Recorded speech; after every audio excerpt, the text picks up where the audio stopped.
En los confines de Europa, allí donde las rocas, los vientos y las mareas del océano dictan el fin de la tierra, nació una nación predestinada a desafiar el horizonte antes que ninguna otra. Portugal no es la más vasta ni la más belicosa de las patrias, pero su historia es, quizás, la de la más audaz. En este relato, desvelaremos cómo un pequeño reino se convirtió en la cuna de un imperio marítimo, cuyos navíos surcaron las aguas desde las costas de Brasil hasta las de Japón, y desde las selvas tropicales hasta los hielos de los mares australes. Esta es la crónica de un pueblo que aprendió a habitar el espacio entre el pasado y el futuro, entre la nostalgia por lo perdido y la fe inquebrantable en lo venidero. Es la historia de marineros y poetas, de reformadores y soñadores. La historia de un país que le habla al mundo con la voz del viento y el sabor de la sal oceánica. Las tierras de Lusitania. En el extremo occidental de Europa, donde el continente se desmorona en majestuosos acantilados frente al océano, se extienden unas tierras que, desde tiempos inmemoriales, han seducido a la humanidad con su clima templado, sus valles fértiles, sus estuarios salinos y sus generosas costas. Mucho antes de que el portugués resonara en estas latitudes, mucho antes de los estandartes con la cruz y los castillos de blanca piedra caliza, este solar fue hogar de pueblos que apenas nos dejaron su rastro en fragmentos de cerámica, tumbas megalíticas y escasas menciones en los anales de historiadores antiguos. Un milenio antes de nuestra era, el territorio que hoy conocemos como Portugal era un mosaico de tribus diversas. Algunas eran autóctonas, otras llegaron desde el norte o el este. Los arqueólogos las agrupan bajo las etiquetas de íberos y celtíberos. Erigían sus poblados fortificados, conocidos como castros, en las cimas de las colinas, protegiéndolos con imponentes murallas de piedra sin labrar. Estos castros eran a la vez hogar y fortaleza. Sus gentes cultivaban cereales, criaban ganado, recolectaban plantas silvestres y, en los valles fluviales, mantenían un comercio activo de sal, vino, metales y, más tarde, objetos de bronce. De entre la multitud de pueblos que habitaron esta región, los lusitanos ocuparon un lugar preeminente. Conformaban una confederación tribal cuyo dominio se extendía por el centro y el norte del Portugal actual. Carecían de un estado unificado, pero ante una amenaza externa, eran capaces de forjar alianzas militares. Veneraban las fuerzas de la naturaleza, las montañas, los ríos, el rayo y el fuego, y se distinguían por su espíritu independiente, su amor a la libertad y su indómito carácter guerrero. Su existencia estaba íntimamente ligada a un paisaje montañoso que les ofrecía tanto refugio como sustento. Lusitania irrumpió con fuerza en las crónicas del mundo antiguo durante la era de la República Romana. Tras concluir la Segunda Guerra Púnica, Roma emprendió la conquista de la península ibérica. Su avance fue lento pero implacable, y al llegar al oeste, se topó con la feroz resistencia de los lusitanos. Al frente de esta lucha se alzó un hombre cuyo nombre quedaría grabado en la historia como un emblema de libertad y tenacidad, Viriato. Poco se sabe sobre sus orígenes, probablemente fue un hombre del pueblo, pastor, cazador o quizás un guerrero mercenario. Con el inicio de la agresión romana, no tardó en convertirse en el líder de un formidable movimiento de guerrilla. Entre los años 147 y 139 a.C., Viriato libró una guerra de desgaste sumamente eficaz contra las legiones romanas, sacando partido del terreno, empleando tácticas de ataque sorpresa y retirándose a las montañas.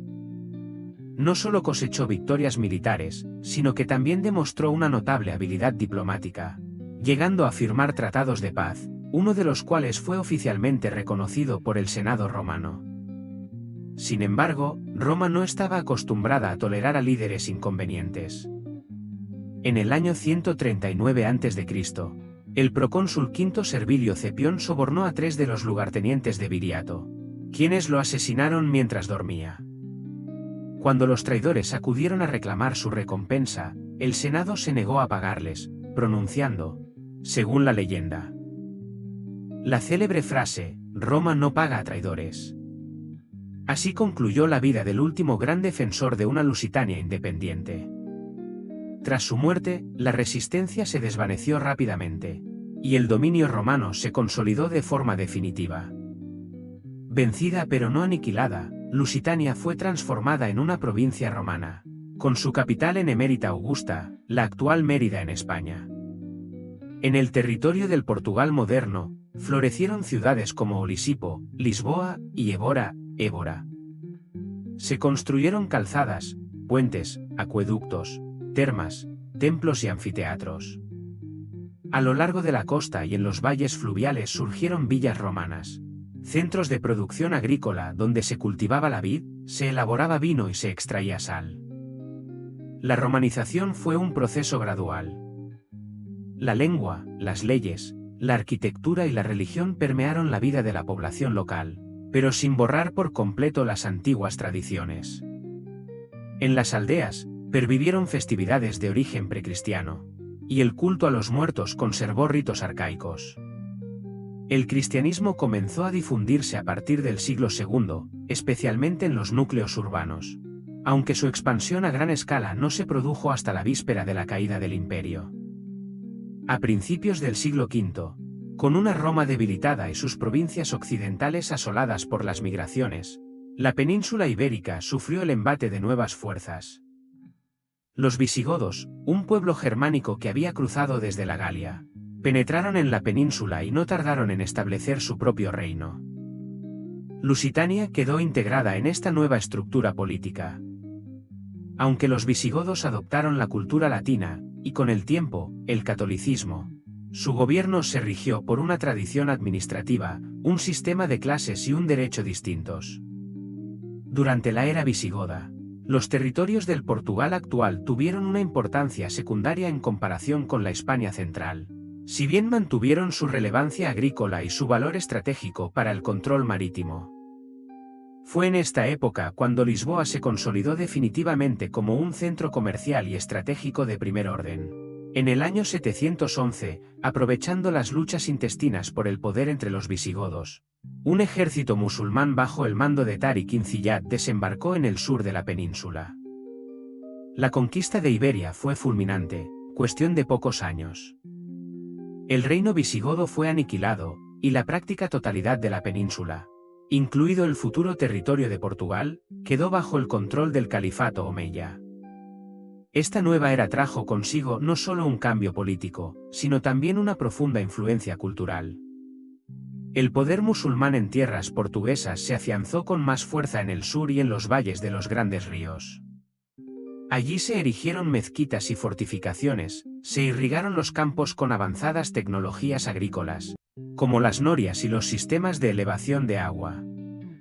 Se fundaron y remodelaron ciudades, entre las que destacó Lisboa, transformada por los musulmanes en un vital puerto y centro administrativo.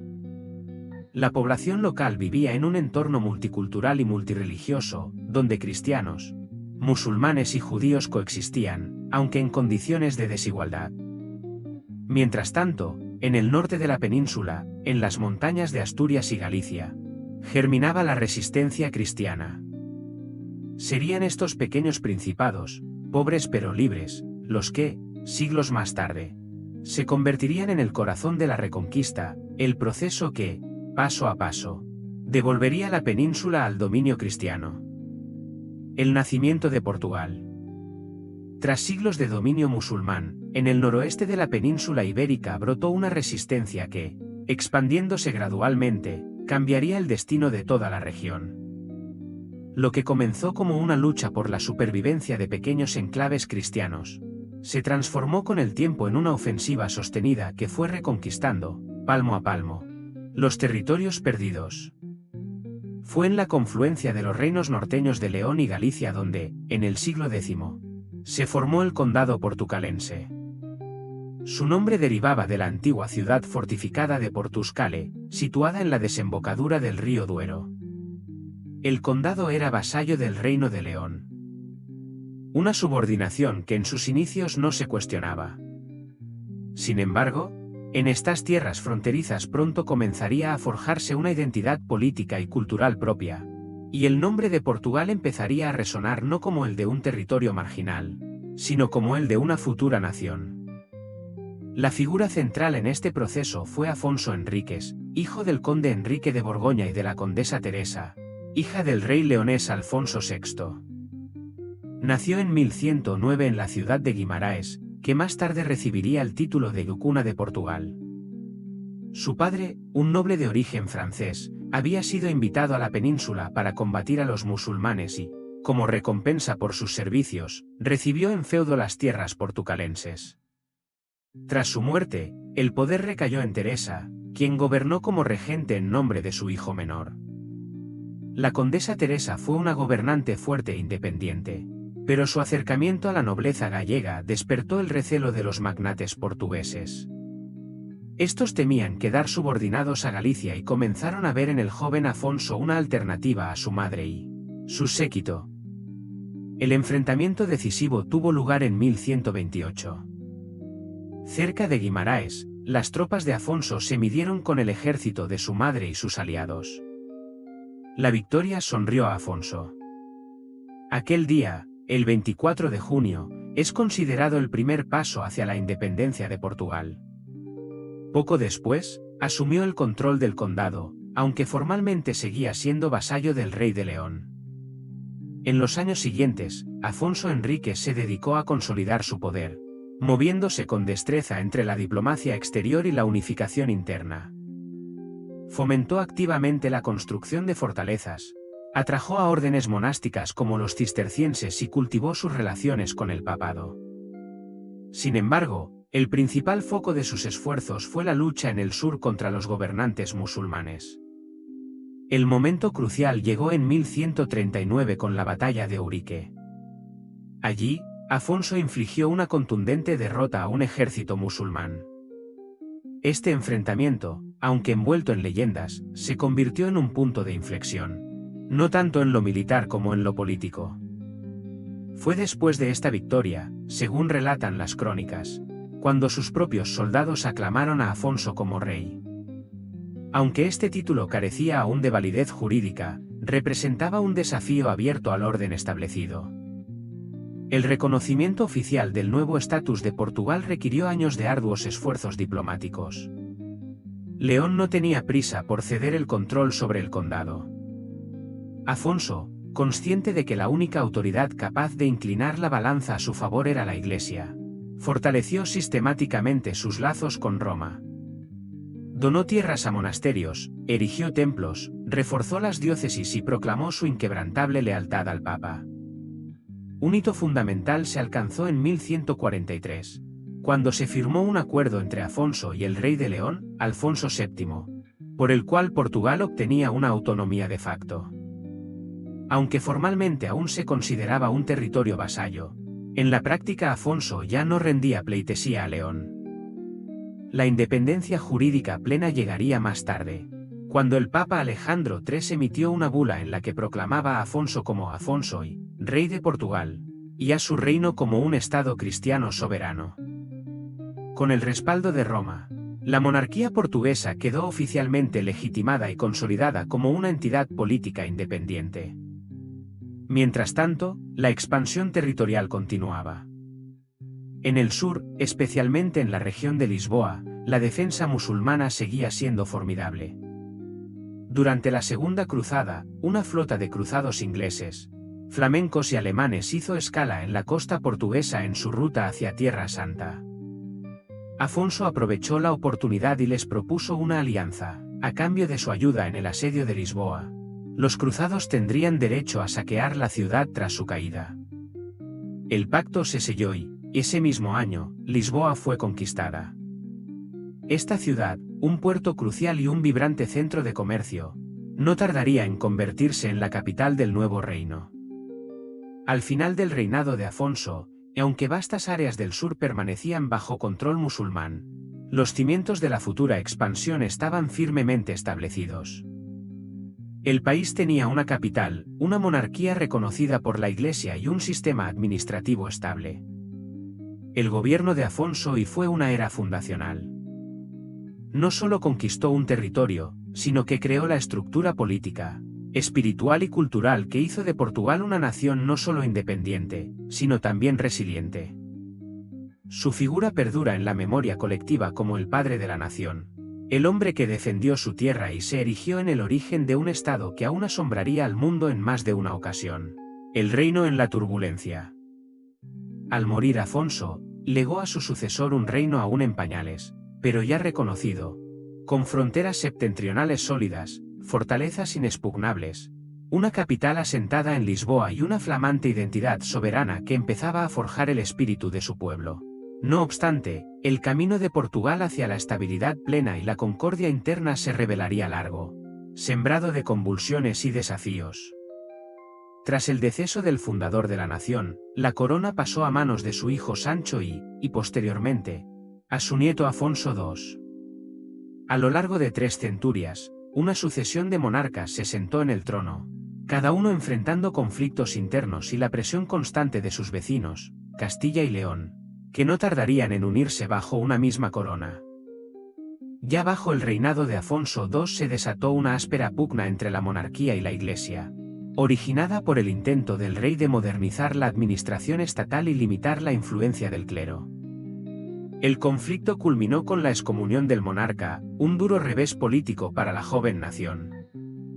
Su hijo, Sancho II, se mostró incapaz de gestionar las consecuencias de esta disputa.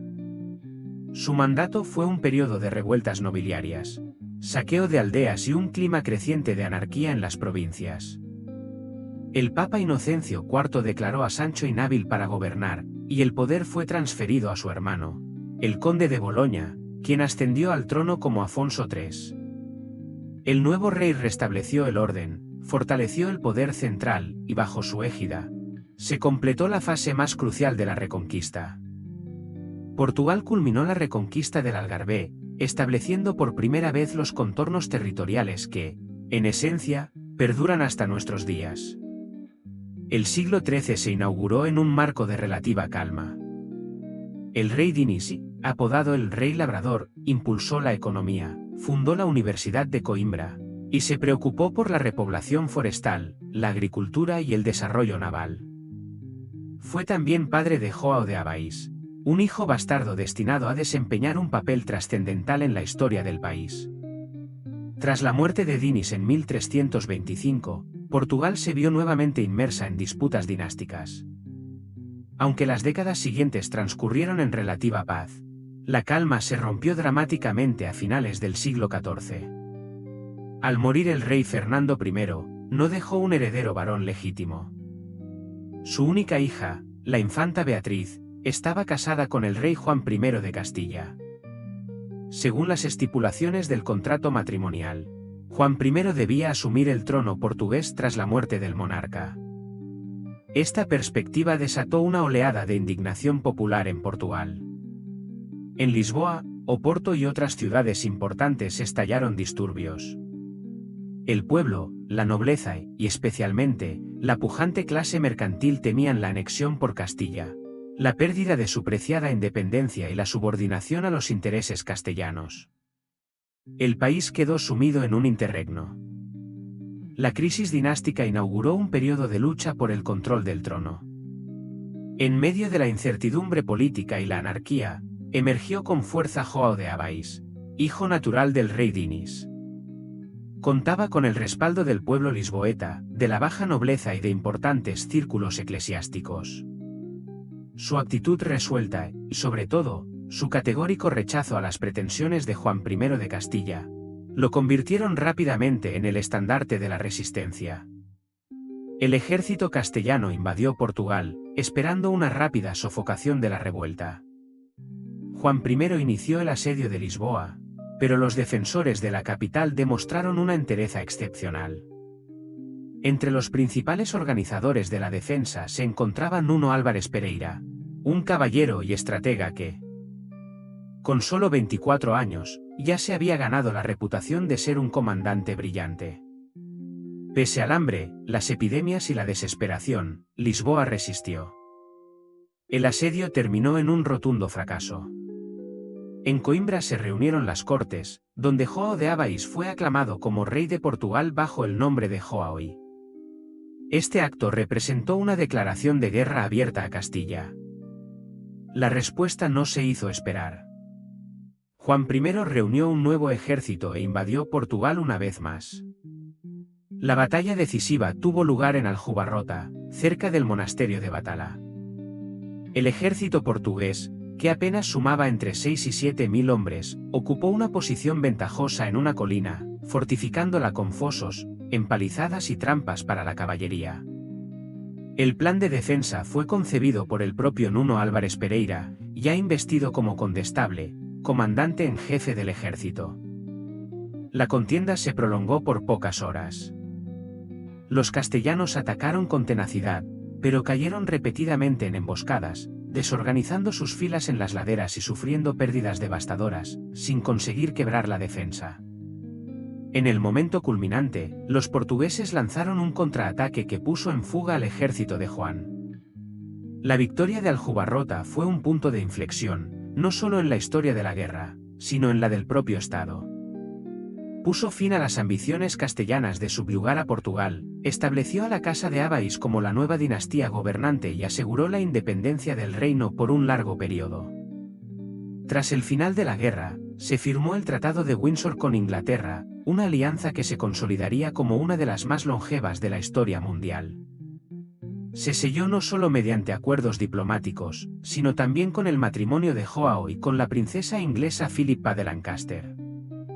En gratitud por el triunfo, el rey ordenó erigir el monasterio de Santa María da Vitória en Batala, no solo como un monumento conmemorativo de la batalla, sino como un símbolo de la intervención divina y del heroísmo nacional. Es allí, en la capilla del fundador, donde reposan Joao, su esposa y sus hijos, incluyendo a Enrique, el infante que abriría a Portugal las puertas del océano. El camino hacia el mar. Con la consolidación de la Casa de Abáis en el trono portugués, el país inició una nueva fase histórica. La estabilidad interna, la alianza diplomática con Inglaterra y el auge del comercio permitieron al reino mirar más allá de sus fronteras. Rodeada por el Atlántico, Portugal comenzó a comprender que su destino no pasaba por la expansión hacia el este, dominado por Castilla y Aragón, sino por una arriesgada aventura hacia el sur y el oeste, las aguas desconocidas del Atlántico y las costas de una África apenas cartografiada. Una figura clave en este cambio de rumbo fue el infante Dom Enrique, recordado por la posteridad como Enrique el Navegante. Era el tercer hijo del rey Joao y la princesa inglesa Philippa de Lancaster. Nacido en 1394, mostró desde joven un profundo interés por las ciencias, el arte militar y, sobre todo, el mar. Su primer gran paso en esta dirección fue su participación en la conquista de Ceuta, un próspero puerto musulmán en la costa norteafricana, en 1415. Ceuta ofrecía a Portugal acceso a las rutas comerciales del Magreb, aunque su mantenimiento resultó ser costoso y difícil. No obstante, la conquista tuvo un inmenso valor simbólico, fue la primera acción militar ultramarina de Portugal y el prólogo de su expansión. Tras estos acontecimientos, Enrique se estableció en el sur del país, en el Algarve, concretamente en el rocoso Cabo de Sagres.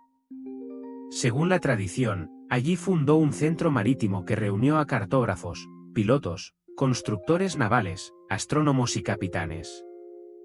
Aunque los historiadores no han hallado pruebas de una escuela formal en el sentido moderno del término, es indudable que bajo el mecenazgo de Enrique se gestó en el sur de Portugal un círculo único de conocimiento náutico científico que hizo posible la exploración y colonización sistemática de los espacios oceánicos. En esta época, los portugueses perfeccionaron su tecnología naval. De particular importancia fue el desarrollo de la carabela.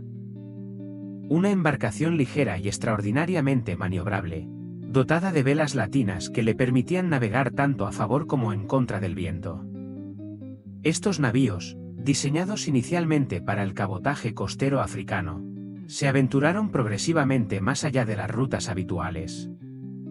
Ya en 1419, los capitanes patrocinados por Enrique alcanzaron la isla de Porto Santo, y poco después, Madeira, un territorio cubierto de densos bosques y casi deshabitado.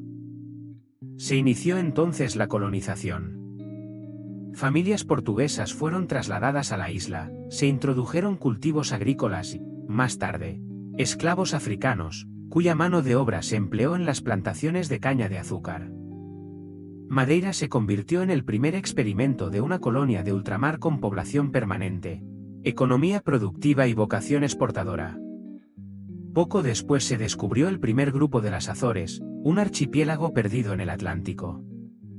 Durante las décadas siguientes, sus 9 islas principales fueron exploradas y pobladas. Allí se crió ganado, se cultivaron cereales y se construyeron pequeñas ciudades y puertos. Las Azores jugaron un papel estratégico crucial como escala intermedia entre Europa, África y los futuros rumbos hacia América, algo aún insospechado en el siglo XV. Sin embargo, el objetivo primordial continuaba siendo la costa de África Occidental, una región enigmática e inquietante que, a ojos de los europeos, marcaba el inicio de tierras pobladas por monstruos y azotadas por vientos que impedían el regreso de los barcos. Enrique el Navegante envió sistemáticamente expediciones hacia allá. Algunas solo llegaban a las desembocaduras de ríos ya conocidos, otras avanzaban más, describiendo nuevas costas, contactando con pueblos nunca vistos por los europeos y trayendo consigo bienes valiosos, pieles, especias y, pronto, seres humanos. Así comenzó el tráfico de esclavos. Uno de los primeros grandes hitos fue protagonizado por Gil Eanes, quien logró doblar el Cabo Bojador, la frontera psicológica y simbólica entre el mundo conocido y el inexplorado. A este le siguieron decenas de expediciones, cada una abriendo camino un poco más lejos, hasta las costas de la actual Mauritania, Senegal y más tarde, Guinea. Los portugueses establecieron las primeras factorías, puestos comerciales fortificados donde se intercambiaban tejidos, objetos de hierro y sal por oro, marfil y esclavos. Inicialmente, el comercio de esclavos se realizó a pequeña escala. Eran transportados a Madeira para trabajar en las plantaciones, y también a Lisboa, donde, a finales del siglo XV, la población esclava negra ya constituía una parte visible del tejido social urbano.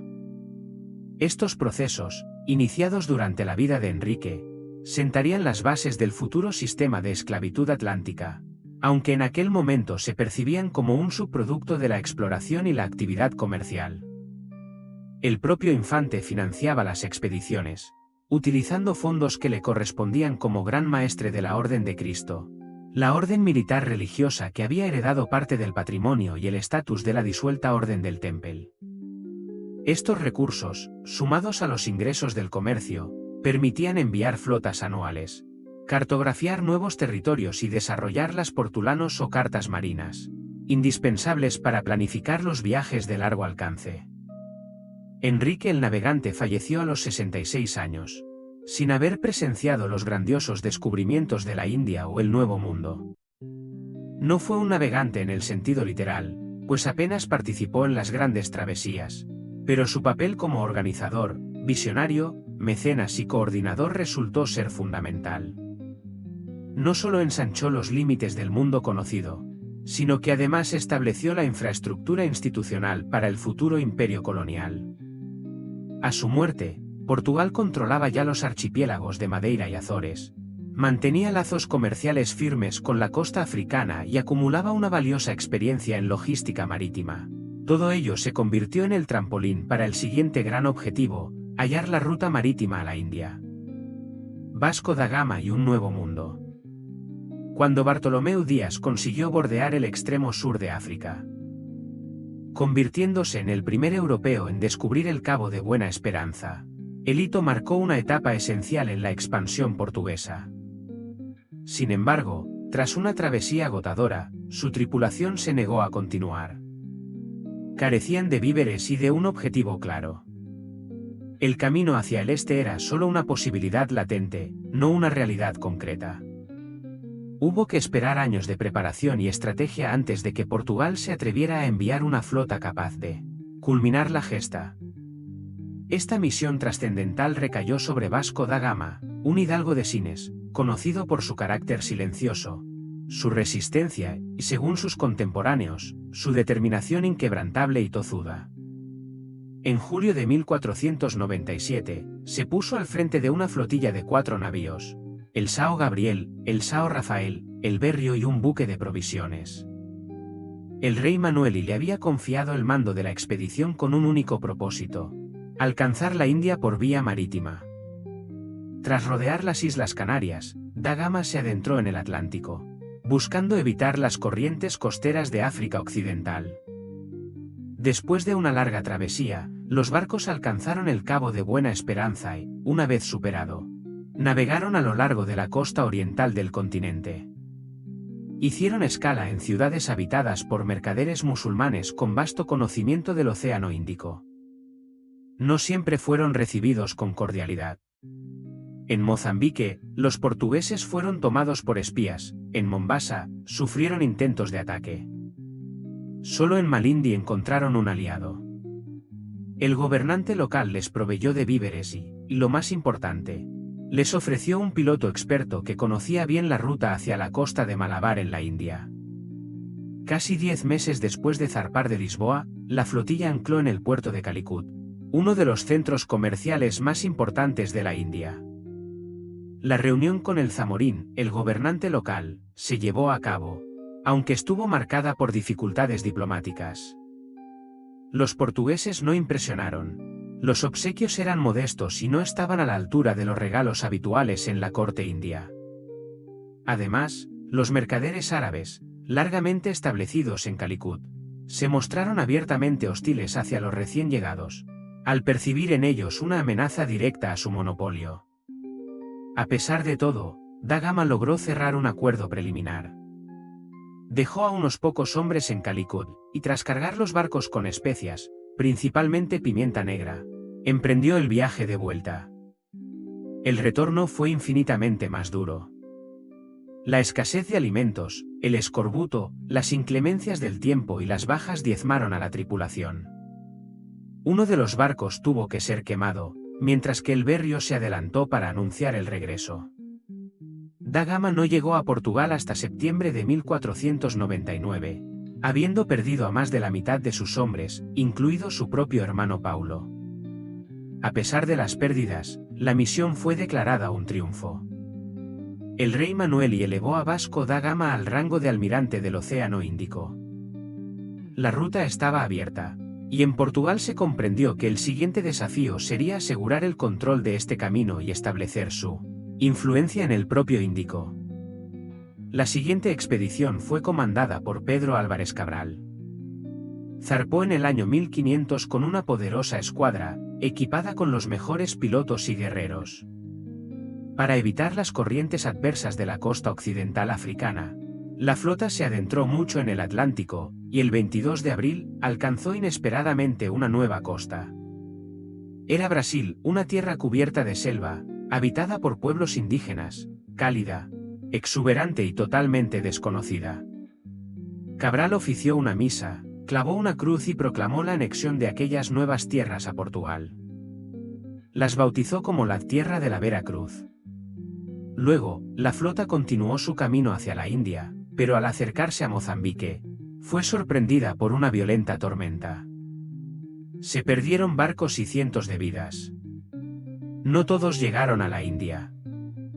No obstante, en Cochín, Cabral consiguió establecer relaciones comerciales, intercambiar embajadas y sentar las bases para una futura factoría.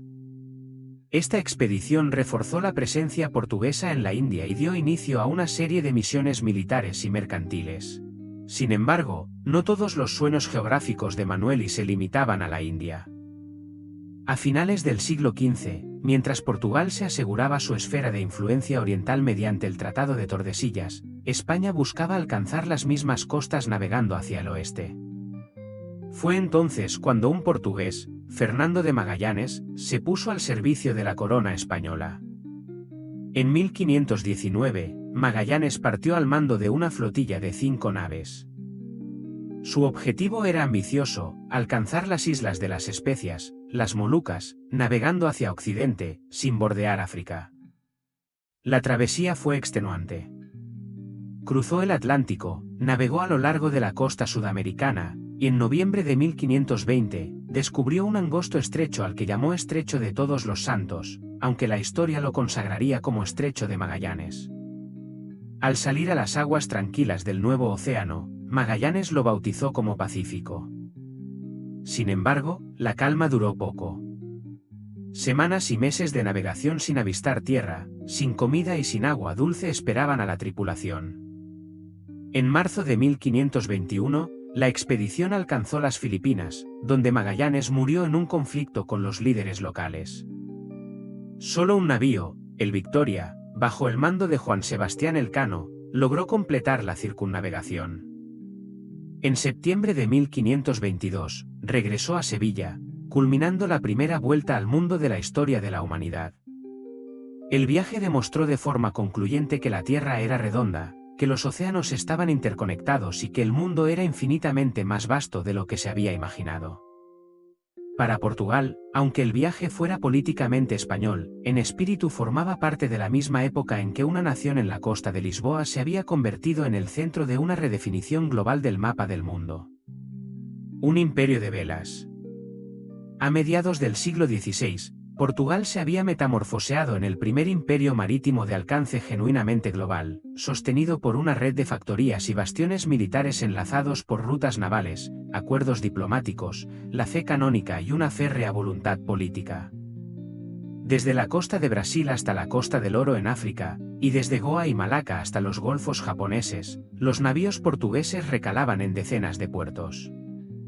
En sus mástiles ondeaba la cruz de la Orden de Cristo, seguidos de cerca por sacerdotes, mercaderes, soldados de fortuna, misioneros y funcionarios. Tras el descubrimiento de la ruta a la India y el establecimiento de los primeros contactos, la corona portuguesa se abocó a la tarea de crear una estructura de presencia permanente. Ya en 1505 fue nombrado el primer virrey de la India, Francisco de Almeida, un marino experimentado y partidario de la estrategia de la muralla marítima, el control de las comunicaciones oceánicas mediante la disposición de guarniciones, torres de vigilancia y escuadras en puntos clave. Su objetivo era menos la expansión territorial que la seguridad de la navegación y la afirmación de la autoridad portuguesa frente a los comerciantes árabes, indios y persas que dominaban la región. Le siguió en 1509 Afonso de Albuquerque, cuyo nombre perduraría como el de uno de los arquitectos más activos y resueltos de la política asiática de Portugal. Capturó Goa, un puerto fundamental en la costa de Malabar en manos de gobernantes musulmanes. La ciudad fue tomada en un asalto vertiginoso y se convirtió en la capital de las posesiones portuguesas en Asia. Allí se establecieron instituciones administrativas, se edificaron iglesias y residencias para los misioneros, se estructuró un sistema tributario, se reguló el comercio y se fundaron tribunales de justicia. Goa se erigió en una auténtica metrópoli ultramarina, un lugar donde el modelo de gestión europeo se fusionaba con las realidades locales. El siguiente paso fue la toma de Malaca en 1511. Esta ciudad, asentada en el angosto estrecho entre la península de Malasia y la isla de Sumatra, controlaba la principal arteria del comercio asiático. Por ella transitaban caravanas cargadas de especias, porcelana, oro y seda.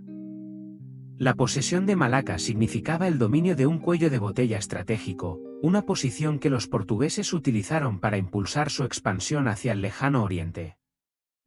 Ya en 1513 alcanzaron las costas de China, aunque no lograron establecerse permanentemente hasta 40 años después, cuando obtuvieron permiso para residir y comerciar en Macao, una pequeña península cerca del estuario del río Perla.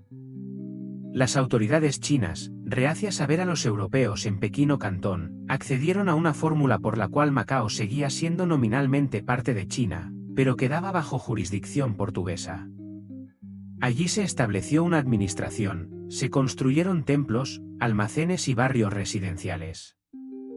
El comercio con China se realizaba a través de un complejo sistema de licencias e intercambios de regalos.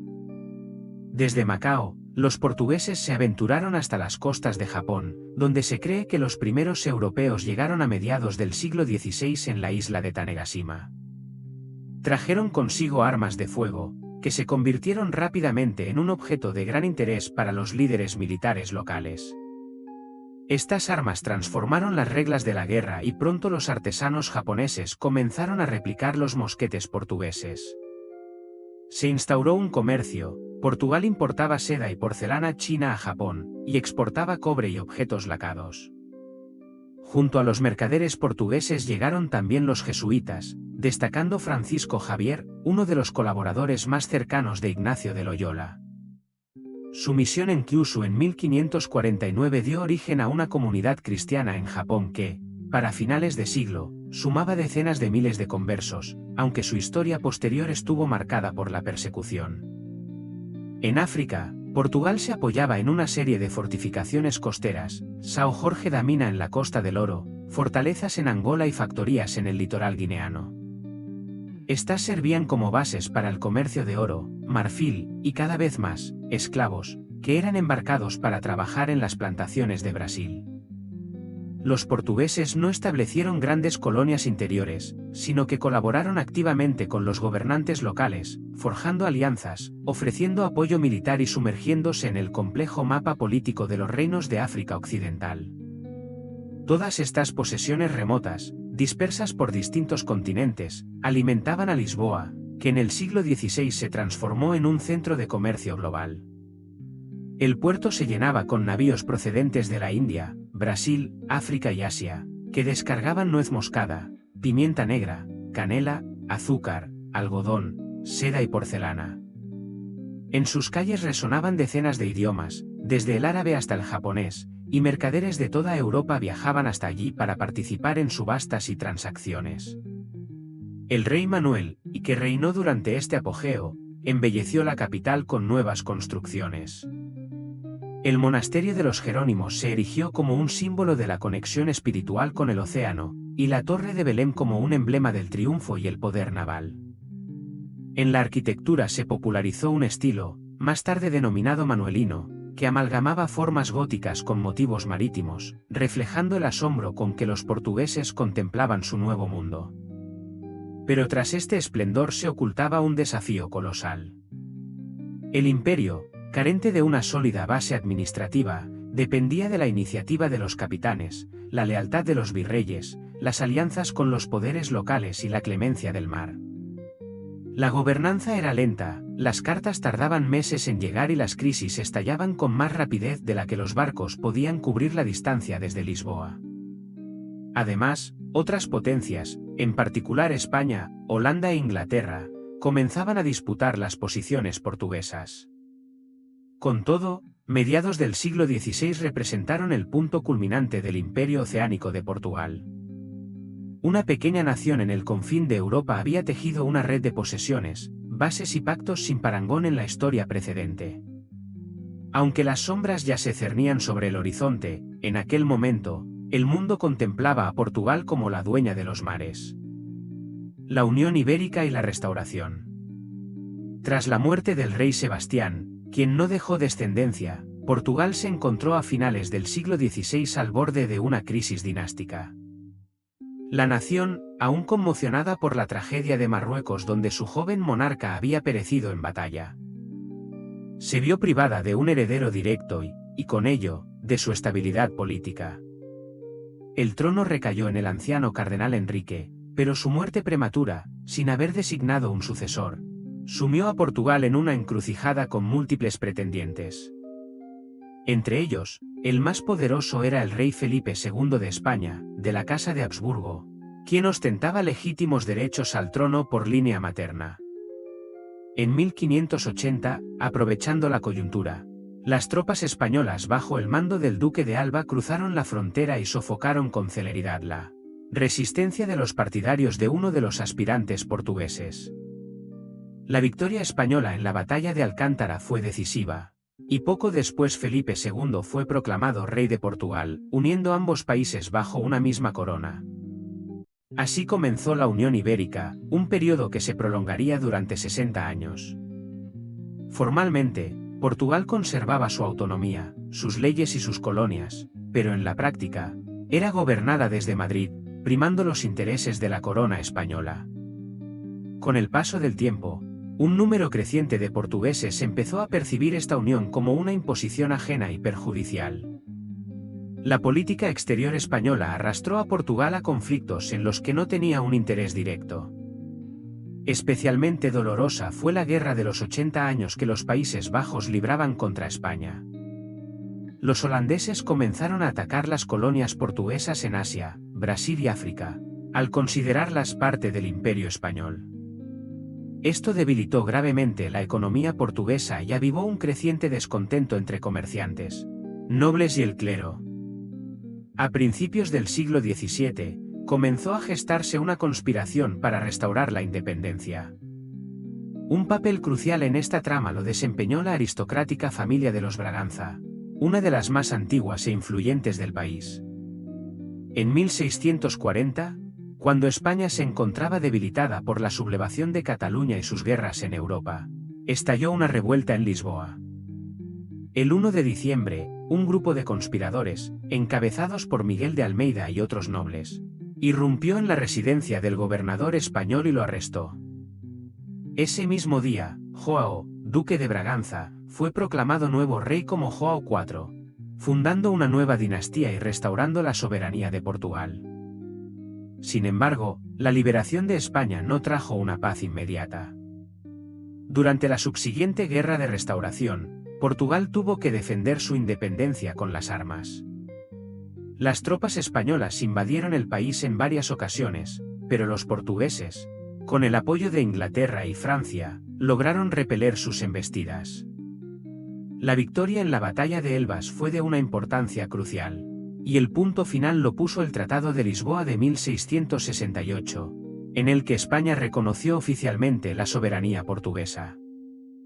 La recuperación de la independencia fue un momento de triunfo nacional, pero nuevos desafíos aguardaban al país. La Casa de Braganza no solo debía estabilizar la situación política interna, sino también recuperar el control sobre las colonias perdidas. Durante los años de la Unión, Portugal había perdido varios enclaves en Asia, y en Brasil se acumulaban las tensiones entre la metrópoli y los colonos. En la segunda mitad del siglo XVII, Portugal participó en diversas guerras europeas, a menudo como aliada de Inglaterra. La alianza anglo-portuguesa, sellada con el matrimonio dinástico entre Catalina de Braganza, hija de João IV, y el rey Carlos II de Inglaterra, resultó de especial importancia. Fue Catalina quien introdujo el té y la moda de la porcelana en Inglaterra, dejando una huella cultural que trascendió las fronteras de su patria. El periodo posterior a la restauración fue una época en la que Portugal comenzó a redefinir su identidad, a reconstruir su mermada influencia y a buscar un nuevo rumbo entre la gloria pasada de su imperio marítimo y una nueva realidad europea, marcada por alianzas cambiantes y constantes enfrentamientos. Crisis y catástrofes del siglo XVIII. El siglo XVIII se inauguró para Portugal con un halo de esperanza, pero pronto se tornó en una sucesión de crisis y tragedias que no solo sacudieron los cimientos del país, sino que transformaron para siempre su estructura interna, su fisonomía arquitectónica y su concepción del poder. En el epicentro de estas convulsiones se encontraba la monarquía lisboeta, cuya opulencia dependía de sus colonias, de su oro y de la voluntad de unos pocos hombres dispuestos a gobernar con una determinación férrea. Una de las principales fuentes de la riqueza portuguesa en esta era fue Brasil, especialmente tras el descubrimiento a finales del siglo XVII de vastos yacimientos de oro en la región de Minas Gerais. Cientos de miles de personas se lanzaron al interior del continente, convirtiendo las selvas tropicales en el escenario de una febril carrera por el oro. El metal precioso fluía hacia Lisboa como un río inagotable. Según las estimaciones más conservadoras, más de 600 toneladas de oro fueron enviadas a la metrópoli en un siglo. Con esta fortuna se erigieron palacios, se financió el ejército y se mantuvo un estilo de vida cortesano cada vez más alejado de la realidad del pueblo. Sin embargo, junto con el oro, llegaron nuevos problemas. Brasil se distanciaba no solo geográficamente, sino también culturalmente. En las colonias emergió una clase social distintiva, ricos terratenientes y magnates mineros que se sentían cada vez más autónomos de Lisboa. Se sucedían las revueltas de esclavos y los conflictos entre colonos y funcionarios reales. Se implantó el sistema del quinto, el impuesto que obligaba a entregar a la corona una quinta parte de todo el oro extraído, lo que generó un profundo resentimiento en Brasil y condujo a una evasión fiscal masiva. Un caso célebre fue el de Vila Rica, donde las autoridades coloniales lucharon durante años por controlar unas minas rodeadas de selva y protegidas. por ejércitos privados. Mientras esta tensión crecía en las colonias, en el corazón de Portugal se gestaba algo mucho más devastador. La mañana del 1 de noviembre de 1755, festividad de Todos los Santos, comenzó en Lisboa como cualquier otra. Los templos estaban repletos de fieles, las casas se adornaban con velas y las calles se bañaban en la luz otoñal. Minutos después, sobrevino el apocalipsis. Una serie de sacudidas sísmicas, que se prolongaron durante casi 6 minutos, redujeron a escombros la mayor parte de la capital. El terremoto, estimado por sismólogos modernos en más de 8 grados en la escala de Richter, aniquiló iglesias, palacios, puentes y miles de viviendas. Se calcula que perecieron entre 40.000 y 60.000 personas, casi un tercio de la población de la ciudad. Pero la tragedia no terminó ahí. Las gentes que huían de los edificios en ruinas corrieron hacia el muelle, donde fueron engullidas por un gigantesco tsunami que remontó el estuario del Tajo. Aquellos que sobrevivieron al agua fueron consumidos por el fuego. Se desataron incendios que arrasaron la ciudad durante casi una semana. Las calles quedaron sepultadas bajo un manto de cadáveres, piedras y escombros. Bibliotecas, archivos, colecciones de arte, todo desapareció entre las llamas. Ardieron templos, monasterios y el propio Palacio Real. Solo una pequeña parte de la basa lisboeta se salvó, y fue casi por milagro. De entre las ruinas de esta catástrofe emergió un hombre cuyo nombre se convertiría en sinónimo de reformas drásticas y modernización, Sebastião José de Carvalho e Melo, más conocido como el Marqués de Pombal. Ya ocupaba un cargo importante en la corte de José, pero fue tras el desastre cuando recibió poderes ilimitados. Actuó con una rapidez y una resolución asombrosas, envió al ejército para reprimir el pillaje, decretó medidas de emergencia, organizó la retirada de cadáveres y la limpieza de escombros. La ciudad fue dividida en sectores, donde equipos de prisioneros y soldados trabajaron en la reconstrucción. Pero la principal obra del marqués fue la reconstrucción a gran escala de Lisboa. Convocó a arquitectos e ingenieros que diseñaron un plan para una nueva ciudad, con calles rectilíneas, manzanas simétricas y edificios resistentes a los sismos. Fue entonces cuando se construyó el barrio de la Basa, la Ciudad Baja, tal como la conocemos hoy. Los edificios incorporaron vigas de hierro, se crearon amplias plazas e incluso se instaló un sistema de alumbrado público, una rareza para la época. El estilo pombalino se convirtió en la nueva estética del país, racional, austera y eminentemente práctica. Simultáneamente, el marqués impulsó una campaña de profundas reformas en toda la nación. Limitó el poder de la Inquisición, expulsó a los jesuitas, centralizó el comercio con Brasil en manos de la corona, reformó el sistema educativo e introdujo nuevas regulaciones económicas para fomentar la producción nacional. No toleraba la oposición. Sus métodos eran severos, y sus adversarios políticos a menudo acababan en el exilio o en prisión. Sin embargo, fue él quien brindó al país la oportunidad de recuperarse de la catástrofe y adentrarse en una nueva era con un rostro renovado. A finales del siglo XVIII, Portugal era una nación que había sobrevivido a una de las peores catástrofes de la historia europea. Había logrado no solo reconstruirse, sino también repensar su propia estructura como Estado. Sin embargo, en el horizonte se perfilaba un siglo de cambios, revoluciones y desafíos de los que no la protegerían ni el oro de Brasil ni la mano de hierro de un reformador. El siglo XIX, entre revoluciones e imperio. El siglo XIX arrastró a Portugal a una vorágine de pruebas turbulentas y acontecimientos decisivos, una era en la que se entrelazaron guerras, huidas, revoluciones, cambios de régimen y la pérdida de su posesión más preciada, Brasil.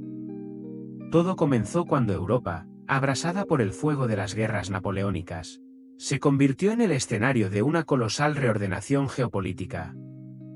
Ante la negativa de Lisboa a unirse al bloqueo continental contra Inglaterra, Napoleón envió un ejército al mando del general Junot para conquistar Portugal. La corte real, encabezada por el príncipe regente João I, para no correr la misma suerte que los Borbones españoles, tomó una decisión sin precedentes: abandonar el país. El 29 de noviembre de 1807, con el apoyo de la flota británica, una escuadra portuguesa zarpó con la familia real y una corte de 15.000 personas rumbo al exilio en Río de Janeiro. Por primera vez en la historia de Europa, la capital de una metrópoli se trasladaba al otro lado del océano. El exilio fue prolongado. João V gobernó desde Brasil durante casi 14 años, transformando Río en el centro de la monarquía portuguesa y elevando el estatus de la colonia al de reino. Sin embargo, una vez derrotado Napoleón y con Europa intentando restaurar el antiguo orden, en Lisboa crecía el descontento. Las tropas británicas, bajo el mando de Arthur Wellesley, habían ayudado a expulsar a los franceses y a restablecer una relativa calma, pero la permanencia del monarca al otro lado del Atlántico generaba un profundo malestar. En 1820 estalló en Portugal la Revolución Liberal. En Oporto se reunieron las Cortes, que exigieron el regreso del rey y la promulgación de una constitución. Presionado, João V regresó a Lisboa, dejando en Brasil a su hijo Pedro. Pero pronto ocurrió lo irreparable. Pedro, reacio a ver a Brasil reducido de nuevo a la condición de colonia, proclamó su independencia y se convirtió en el primer emperador de Brasil bajo el nombre de Pedro I. De este modo, Portugal perdió su dominio de ultramar más valioso. Tras la muerte de João V, se desató una confusión dinástica que derivó en un sangriento conflicto civil. Pedro, ya emperador de Brasil, renunció al trono portugués en favor de su hija María II, pero con la condición de que su tío Miguel actuara como regente y se casara con ella, preservando así la monarquía constitucional. Sin embargo, Miguel traicionó su juramento, se proclamó monarca absoluto y abolió la Carta Liberal. Esto desencadenó las guerras liberales, una contienda fratricida entre los partidarios de la Constitución y los defensores del absolutismo. Los combates se extendieron por todo el país. Portugal se encontró con dos capitales, dos ejércitos y dos visiones irreconciliables del poder. En 1832, Pedro desembarcó en Oporto al frente de un cuerpo expedicionario apoyado por los liberales. La ciudad resistió un asedio conocido como la Gloriosa Defensa de Oporto. 2 años más tarde, tras una batalla decisiva, Miguel capituló y abandonó el país para siempre. Los liberales habían triunfado. María II fue restaurada en el trono y la Carta Constitucional volvió a entrar en vigor. Aún así, el resto del siglo no fue una época de estabilidad para Portugal. Los mecanismos constitucionales se debilitaban y fortalecían intermitentemente. La monarquía sufrió una serie de golpes de Estado, mientras nuevos partidos políticos luchaban por el poder. Pero incluso en medio de estas tempestades, el país se adentró paso a paso en la era de la industrialización, construyendo ferrocarriles, reformando el ejército y conservando sus posesiones de ultramar en África. Portugal entraba en la modernidad, aunque con apenas un eco de su antigua gloria. El siglo XX, de la República a la dictadura. En el umbral del siglo XX, Portugal se adentró en una era de convulsiones políticas que pondrían un abrupto final a su longeva historia monárquica. Tras una sucesión de crisis, inestabilidad económica, el regicidio del rey Carlos I y la creciente presión de las fuerzas republicanas, en 1910 se proclamó la Primera República Portuguesa. El acontecimiento fue recibido con entusiasmo, como el amanecer de una nueva era de libertad, pero la realidad se revelaría mucho menos inspiradora. Los primeros años del régimen republicano estuvieron marcados por una casi incesante sucesión de gobiernos, intentonas golpistas, huelgas y un profundo desorden social. Entre 1910 y 1926, el país vio pasar más de 40 gabinetes ministeriales. El Parlamento, lastrado por el faccionalismo y la falta de un apoyo estable, se mostró incapaz de llevar a cabo las reformas que la nación necesitaba con urgencia. El ejército, observador de este caos, intervenía cada vez con más frecuencia en la política, mientras el nivel de vida de la población se desplomaba. El campesinado, especialmente en las regiones del norte e interior, se enfrentaba a la miseria, Y en las ciudades crecía el descontento tanto entre la clase obrera como en la burguesía. En 1926, un golpe militar puso fin a la república e instauró una dictadura. Fue en este momento cuando comenzó el lento pero inexorable ascenso de la figura que definiría la historia portuguesa del siglo XX, António de Oliveira Salazar. Profesor de Economía de la Universidad de Coimbra, fue invitado a formar parte del gobierno como ministro de Finanzas. Su gestión presupuestaria, rigurosa y casi ascética, le granjeó rápidamente la reputación de ser el único hombre capaz de poner orden. En 1932, se convirtió en primer ministro y comenzó a edificar el llamado Estado Novo, Estado Nuevo. Se trataba de un régimen autoritario, fundamentado en las ideas del corporativismo católico, disciplina, jerarquía y la supresión de cualquier forma de disidencia política. El Parlamento fue despojado de su poder efectivo, los partidos de la oposición fueron prohibidos. Los sindicatos quedaron bajo control estatal y la censura se convirtió en un pilar de la vida pública. Salazar sostenía que el pueblo no necesitaba libertad, sino estabilidad y una guía espiritual que solo una nación unida bajo un liderazgo firme podía proporcionar. Rara vez aparecía en público, pero su presencia se sentía en todas partes, desde los libros de texto escolares hasta los sermones eclesiásticos. Portugal mantuvo su neutralidad durante la Segunda Guerra Mundial, aunque cedió el uso de bases estratégicas en las Azores a los aliados. Esto permitió a Salazar mantener al país a salvo de la destrucción y preservar un cierto equilibrio entre las potencias, pero no alteró la situación interna. En las décadas de la posguerra, Portugal siguió siendo una nación predominantemente agraria y pobre, con un acceso limitado a la educación y a la sanidad. La emigración de millones de portugueses a Europa y América se convirtió en una válvula de escape frente a la miseria. Sin embargo, la gran sombra que se cernió sobre este periodo fueron las guerras coloniales. En un contexto global de descolonización, Portugal, a diferencia de la mayoría de las potencias europeas, se negó a renunciar a sus posesiones. Las revueltas que estallaron en 1961 en Angola, Guinea-Bissau y Mozambique se transformaron pronto en guerras a gran escala en las que Portugal se vio inmerso durante décadas. Estos conflictos se convirtieron en una carga insoportable para el país. El ejército sufría cuantiosas bajas, y los gastos militares minaban la economía. Mientras tanto, en la propia metrópoli crecía el descontento entre la juventud y la intelectualidad, hastiadas de la dictadura y de una guerra sin sentido. Salazar, tras sufrir un derrame cerebral en 1968, fue apartado del poder, pero el régimen continuó bajo el liderazgo de Marcelo Caetano. Sin embargo, la presión interna y externa era cada vez más fuerte. A principios de los años 70, era evidente que la era del Estado Novo llegaba a su fin. La sociedad, el ejército e incluso parte de las élites se preguntaban con creciente insistencia, ¿a dónde conducía al país la continuación de las guerras coloniales y la negación de las libertades políticas? La respuesta a esa pregunta resonaría muy pronto, en la primavera de 1974. La Revolución de los Claveles y el fin del imperio. En la primavera de 1974, las calles de Lisboa, fatigadas por casi medio siglo de dictadura, una censura asfixiante, interminables guerras coloniales y el estancamiento económico, despertaron bajo una tensión casi imperceptible pero inexorablemente creciente.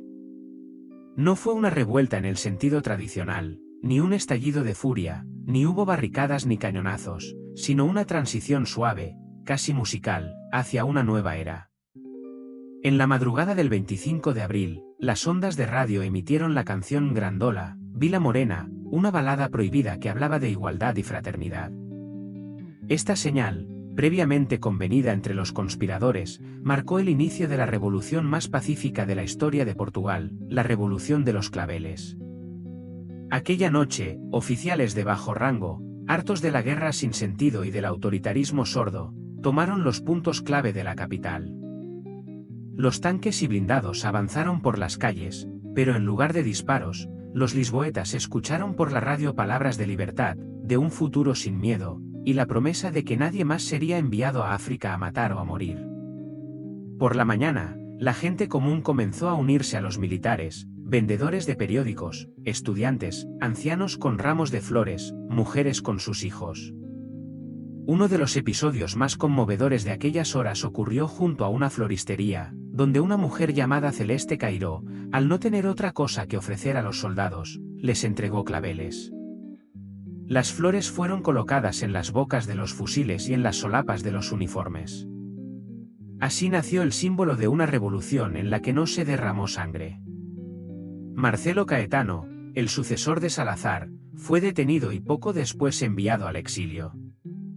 Un gobierno provisional fue encabezado por el general Antonio de Espínola, pero la verdadera fuerza motriz de la transformación fue el movimiento de las Fuerzas Armadas, MFA, una organización de jóvenes oficiales que no aspiraban al poder, sino a la liberación del país. En los meses siguientes comenzó el rápido desmantelamiento del régimen autoritario. Se abolieron la censura y la policía política, se liberó a los presos políticos, se restablecieron los sindicatos y se pusieron en marcha reformas democráticas. Sin embargo, los cambios internos eran solo una parte de la transformación global. Casi de inmediato, se planteó la cuestión que había sido silenciada durante décadas, el destino de las colonias. En el momento de la revolución, Portugal todavía poseía Angola, Mozambique, Guinea-Bissau, Cabo Verde, Santo Tomé y Príncipe, Timor Oriental y Macao. En las tres principales colonias africanas se libraban ya guerras de guerrillas a gran escala, que se habían cobrado decenas de miles de vidas. Los nuevos líderes militares comprendían perfectamente que la continuación de estos conflictos solo arrastraría al país hacia atrás. Las negociaciones con los líderes de los movimientos de liberación nacional no fueron sencillas. Cada parte tenía su propia visión del futuro y, en algunos casos, como en Angola, la retirada portuguesa dio paso a una devastadora guerra civil. Pero el proceso fue irreversible. En el transcurso de 2 años, Portugal concedió la independencia a casi todas sus colonias africanas. El colapso del imperio tuvo consecuencias inmensas. Cientos de miles de portugueses que habían vivido durante generaciones en las colonias se vieron obligados a regresar apresuradamente a la metrópoli. Se les conoció como los retornados. Habiendo perdido sus propiedades, sus trabajos y sus vidas anteriores, se encontraron en un país que a duras penas se sostenía. Portugal se sumió en una nueva crisis, social, económica y de identidad. Pero incluso en medio de aquel caos, se percibía lo esencial, por primera vez en décadas. El país podía hablar en voz alta, debatir, elegir y respirar libremente. El sistema político se fue estabilizando gradualmente. Se aprobó una nueva constitución democrática que consagraba los derechos y libertades fundamentales. Se inició el camino hacia una democracia parlamentaria. Inmigrantes, exiliados y antiguos opositores regresaron al país y se incorporaron a la vida política. Comunistas, socialistas, democristianos y liberales tuvieron la oportunidad de participar en elecciones abiertas, compitiendo no por la sumisión, sino con ideas. Sin embargo, la situación económica seguía siendo grave. El desempleo era elevado. La industria estaba obsoleta y las infraestructuras requerían una modernización completa. Cada vez con más fuerza, se alzaron voces que abogaban por la integración europea. En 1986, Portugal ingresó en la Comunidad Económica Europea, precursora de la Unión Europea. Este fue un punto de inflexión. El país tuvo acceso a inversiones, programas de infraestructuras y fondos educativos y agrícolas que, en pocas décadas, transformaron su fisonomía. Las ciudades se modernizaron, se construyeron nuevas carreteras, se renovaron escuelas y hospitales, y se desarrolló la agricultura. La juventud tuvo la oportunidad de estudiar en el extranjero, y el turismo se convirtió en un pilar fundamental de la economía. Portugal avanzaba, lenta pero firmemente. No por el camino de la fuerza y la violencia, sino por el sendero de un clavel insertado en el cañón de un fusil. Así concluyó un largo viaje, de una dictadura cerrada a una democracia abierta, de un imperio a una nación europea, y del silencio a la voz de la libertad. El legado. Cuando hablamos de Portugal, a menudo nuestra memoria evoca únicamente su era de los grandes descubrimientos. A Vasco da Gama y aquellas costas lejanas donde se izó la bandera portuguesa. Pero lo que ha quedado grabado en la conciencia de la humanidad es mucho más profundo. No es solo el mapa de un imperio, ni el aroma de las especias o los vestigios de las colonias, sino una huella cultural que sigue viva en el idioma, en las canciones, en la poesía y en los símbolos. Un legado donde el pasado no está confinado en las salas de un museo, sino que respira en cada acorde de fado, en los versos de Camões y en la nostalgia del mar que impregna la lírica de Pessoa. Es imposible hablar de la memoria cultural de Portugal sin mencionar a Luís de Camões, el poeta que se convirtió para su país no solo en un autor, sino en un mito. Su poema Os Lusíadas, escrito en el siglo XVI, no es simplemente una epopeya sobre el viaje de Vasco da Gama a la India, sino una suerte de Biblia nacional donde la expansión marítima se transmuta en el destino de un pueblo. Camões, tuerto y curtido en guerras y exilios, supo plasmar en forma poética el alma de una nación, su pasión por el movimiento, su anhelo por la patria y la amargura de la despedida. Se cuenta que salvó el manuscrito de Os Lusíadas de un naufragio, sosteniéndolo por encima de su cabeza en medio de un océano embravecido. Y aunque sea una leyenda, en ella se adivina una verdad esencial.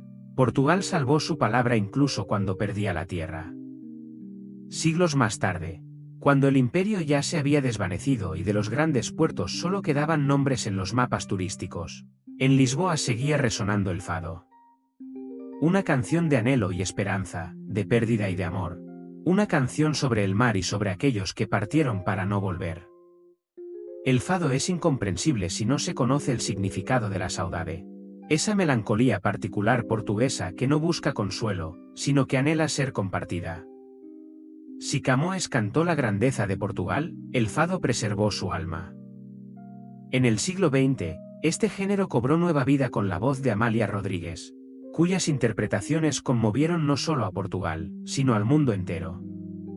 En su voz no solo había música.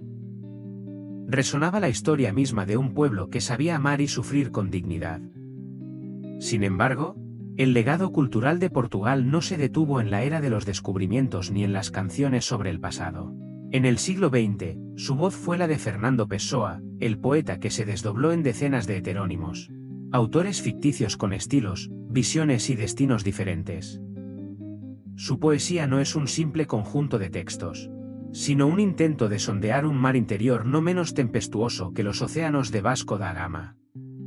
Pessoa rara vez salía de su apartamento en Lisboa, pero en su prosa y en sus versos, sus viajes fueron tan lejanos como los de los navegantes. Escribió: "Mi patria es la lengua portuguesa". Y en esas palabras resonaba una nueva idea: el imperio no reside en los cañones ni en los barcos, sino en las palabras y en las imágenes que pueden navegar a través de los siglos. Hoy, Portugal ya no gobierna los mares ni construye flotas, pero el recuerdo de lo que fue pervive en los nombres de sus calles, en la arquitectura de sus monasterios, en los cafés donde se sirve bacalao y en las universidades donde se estudia la poesía de Camões. Vive en Os Lusíadas que leen los escolares, en las canciones de fado que suenan por los altavoces del paseo marítimo y en las librerías donde los tomos de Pessoa comparten estante con las novelas contemporáneas. Vive en un idioma que se ha convertido en lengua materna no solo para los europeos, sino también para brasileños, mozambiqueños y angoleños. Dispersas por todo el planeta, existen islas de cultura lusófona, como ecos silenciosos de una antigua grandeza. Pero quizás lo más importante no sea la geografía ni la literatura. Quizás lo esencial sea la sensación de que el pasado de Portugal no se ha marchado, sino que se ha disuelto en su presente. Que el país que una vez tuvo en sus manos la mitad del mundo, hoy sabe ser pequeño, pero con orgullo, sin perder jamás el sentido de su propia dignidad.